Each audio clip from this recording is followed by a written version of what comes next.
জাতিসংঘের প্রতিনিধি দলের সঙ্গে সাক্ষাৎ ও বৈঠক করেছে বাংলাদেশ জামায়াতে ইসলামীর প্রতিনিধি দল। ২০ জানুয়ারি দুপুরে গুলশান ২ জাতিসংঘ ভবনে এই সাক্ষাৎ অনুষ্ঠিত হয়।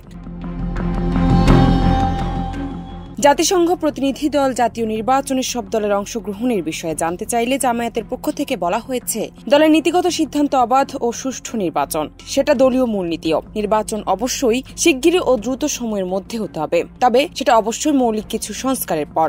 সংস্কার ছাড়া নির্বাচনের আয়োজন ত্রুটিপূর্ণ হবে। বৈঠক শেষে গণমাধ্যমের সঙ্গে কথা বলেন দলটির নায়েবে আমির ও সাবেক এমপি ড. সৈয়দ আব্দুল্লাহ মোহাম্মদ তাহের। নির্বাচনে জাতিসংঘ কিভাবে সহযোগিতা করতে পারে, একটা স্বচ্ছ নিরপেক্ষ নির্বাচনের জন্য কি ধরনের পদক্ষেপ নেওয়া যায়, আর জামায়াত ইসলামী কিভাবে ভাবছে বাংলাদেশের নির্বাচনে জাতিসংঘ কি ধরনের সহযোগিতা করতে পারে তা জানতে চাওয়া হয়েছে।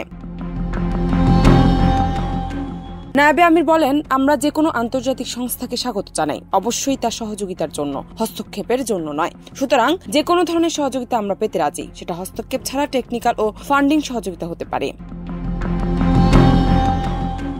জামায়াত ইসলামের শীর্ষ নেতা বলেন, নির্বাচনের তারিখ কবে হতে পারে তা জানতে চাওয়া হয়েছে। আমরা বলেছি, অবশ্যই যত শিগগির দ্রুত সময়ের মধ্যে নির্বাচন চাই, তবে অবশ্যই মৌলিক কিছু সংস্কার আগে দরকার। সেটা না করে আগে নির্বাচন করতে গেলে তা আগের নির্বাচনের মতোই হওয়ার সম্ভাবনা থাকে। জান্নাত নিপু, দেশ রূপান্তর।